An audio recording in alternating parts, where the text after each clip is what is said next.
Hi and welcome or welcome back to my channel. My name is Nyambura and this is 100 on books. Today I'm going to be talking about the books I've finished since the last time we spoke, and those are just 4 books. So the first of those is Martyr by Kavah Akbar. Open Book Open on Instagram has a highlight dedicated to this book, so you know how much she loves it, and I think that's a huge part of the reason I put it on hold. I think I talked about this in a previous Maktaba Maneno, so I'll put a link down below. And so I picked it up. This book follows our main character, Cyrus Shams, as he makes a life for himself after years of being addicted to all sorts of drugs, and also making peace with the fact that he is an orphan, really. His mom died when he was a baby, and his father died when he was in uni. So he's all alone in the world, and what does that mean for him, and what does it mean for uh, who he can be, what he wants to be, um, what he can do, and all of those things. So he's a poet. He also does some other work that we see him in the midst of, which I really enjoyed, because one of the things that's been mentioned in some essays and so on is the fact that in modern literary fiction, we rarely see people working. We just know they're experiencing, life and tribulations and, thinking all of these philosophical thoughts and so on, but we never see them in the midst of their work. So this is very interesting for that reason. And so he starts to consider what it means to be a martyr, what it means to be martyred, what it means to give up one's life for a cause one believes in, and so on. Secular matters, religious matters, and so on. And this ties in with his Iranian American identity, his roots in Iran, where he was born, as well as the fact that his mom died. This is not even a spoiler. His mom died in um, a plane crash that was caused by the US, a country he now lives in. And that, like, feeling of, like confusion, and also like trying to figure out one's place in the world and so on. So anyway, if you read The Museum of Love, I think that's what it's called. I'm going to put it here, but it tackles this one weekend where folks are going to witness an artist doing like an installation. It's actually Marina Abramovich in the book, if I remember correctly. And so this is a similar thing where an artist is sitting at a museum in Pukam and have conversation with her and so on. And so Cyrus flies across the country. Remember correctly, sorry, he's from Indiana. I might be wrong, but like I'm going to say the Midwest, what the Americans call the Midwest. Which, when I look on the map, it looks like it's more on the east. That's a bit confusing for me, but anyway. West of what? Midwest of what? Of the East Coast, maybe? Anyway, I'm getting derailed. Yeah, so Sarah has gone to see this artist during her performance, and he is left with a lot of questions, but also he's able to answer some questions for himself.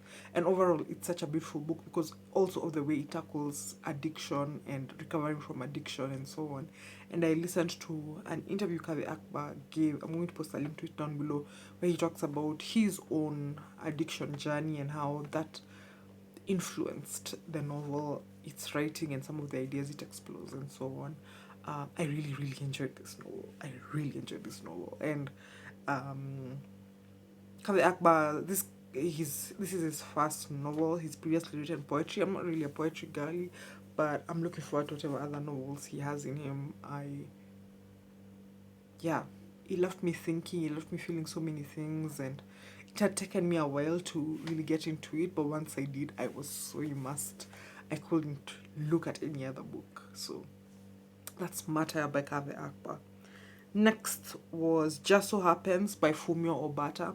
This follows our main character as she leaves London for Japan, where her father has just passed away, and she is forced to confront some of those ideas that come with being back home, being amongst one's family, while having made a life for oneself on the other side of the world. In her case, She has a fiance who she leaves behind in London, and she goes back home where her father was not particularly enthused about her moving to London, but one of the things she's coming to terms with is the fact that she's made a life for herself away from home, and it probably looks like her spending the rest of her life away from Japan. She also gets to spend time with her mother while she's on that trip.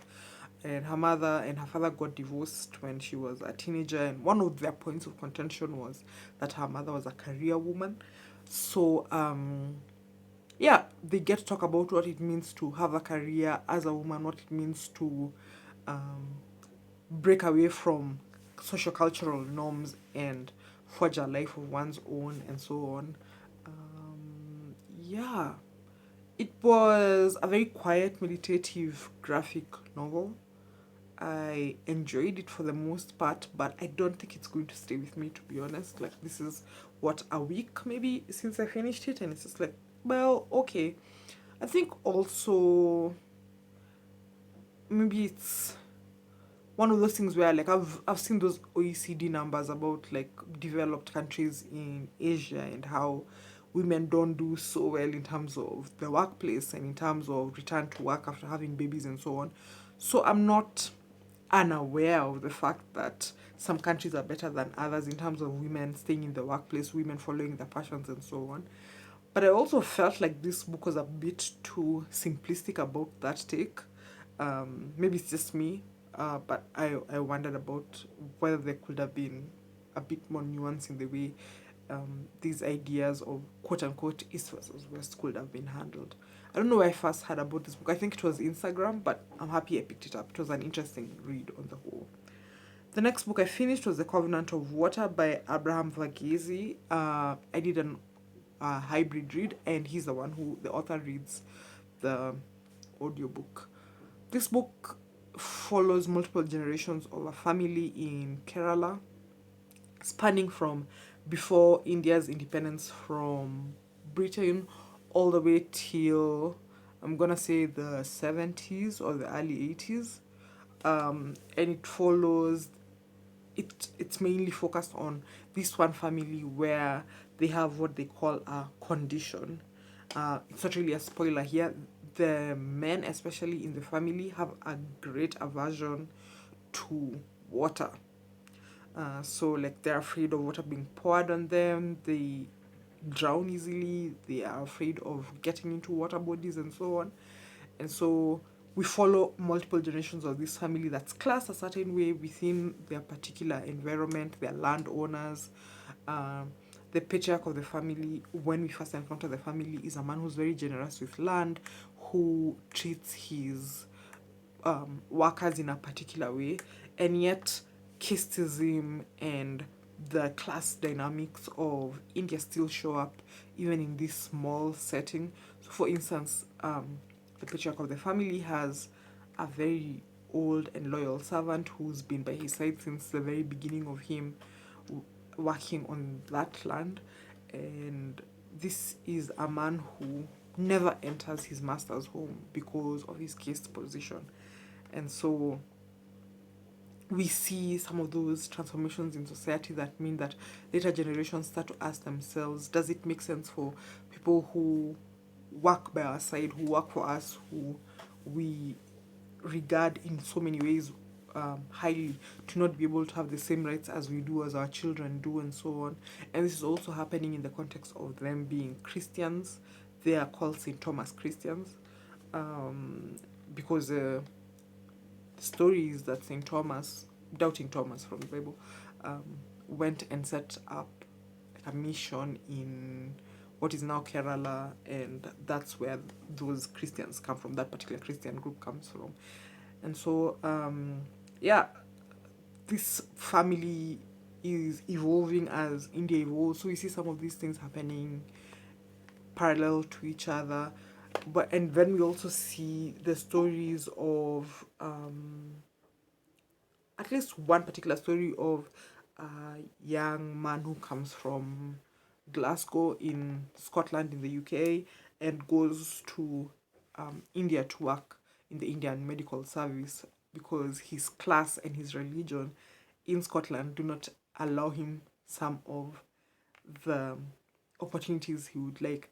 And so we see this thing where, which still happens in the global south. I say this is a person who lives in Kenya, which is in the global south, where there's this notion that white people who are NBHs, as they're sometimes called, nobody back home, they're not a celebrity, they're not famous, they're not terribly talented or whatever, can then go to the other side of the world and become a big deal because of their whiteness, because of the power of their currency these days, and so on and so forth.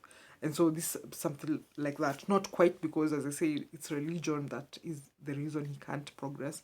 But when he goes to India, suddenly he has a higher status, he's well regarded, he has a house with a servant, a thing he has never had in his life because he comes from the working class in Glasgow. And yeah, so we see these two lives, the lives of the Indian family and the life of this white man who interacts with a certain class of Indian people and certain white people. We see them happening in parallel until such a time that their lives cross each other, and again, and the stories that come out of that. And yeah, like the ending was so powerful, because it's like the other Verghese book I've read, which is Cutting for Stone, it's also a book about medicine. You know, how people are treated in the medical field, how medical professionals act to amongst each other, well, how they act towards patients, and how all of these things interact to make for interesting stories that shape people's lives, shape people's destinies, shape people's relationships, and so on. I really enjoyed this book. I picked it up because this girl called Maggie had really sang its praises. She lived in Kerala herself in the past, and she said it was so nice for the book to take her back to that place. And I said, wow, you know, there's always something about a book set somewhere where the people who've been there say this is an accurate rendering of our home or our country or whatever. And when she said that, I thought to myself, yeah, I'll pick it up, even only for that reason. And I'm so happy I picked it up. Like, I wish I could read that book again. But this, like Martyr, was one of those books I picked up because the loan was almost done and I didn't want to wait for it to come back because there were such long queues. And I'm happy I picked it up. I'm so happy I read it because I'm going to be thinking about this book for a long time. The last book I'm going to be talking about today is Roaming by Jillian Tamaki and Mariko Tamaki. This book follows these two girls who've been friends since high school who are reconnecting in New York to go and have a short trip there, 5 days in New York. And one of the girls brings her friend from uni who's just that girl was so irritating. She's so irritating. Like, you know, she's one of those killjoys who nothing is good enough for her. She'll sneer at everything and so on.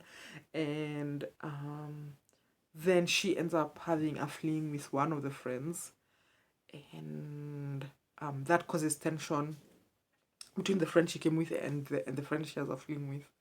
And then it comes to an end. I'll really summarize the whole book. Of course, I'm not doing a good job I'm not going to tell you everything that happens because we go day by day while they're traveling to New York. I mean, when they're traveling to New York, when they get to New York, and when they're leaving New York City.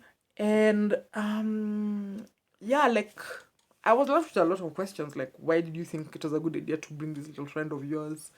But also, some people think of it as like a book around, like, you know, a queer fling, because these are two girls hooking up with each other, and how flings can affect a relationship and so on. But I also didn't feel like the tension that is caused by the fling, I didn't feel like it was addressed in the context of the novel. And that was a bit confounding for me. The illustrations were amazing, so that I absolutely loved. But yeah, I think for me, maybe it's just an age thing because they're what, 19, 20, 18 maybe. But if my friend came on a trip we had set out for ourselves with a friend of hers who was, you know, like this girl was, I'd be so mad. I wouldn't hook up with that girl, you know. So that was very confounding. The book was full of like confounding moments, but yeah, great gowns, beautiful gowns. The drawings were beautiful. So yeah, that's it. That's all the books I finished since the last time I spoke to you. As I said in the last one, it's been a slow reading time, but I'm mostly enjoying what I'm reading. So yeah.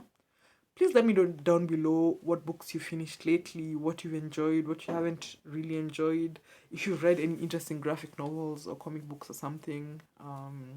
Yeah, just tell me stuff. Thank you so much for watching. Please like, share, subscribe, and all the good things, and I'll talk to you soon. Bye.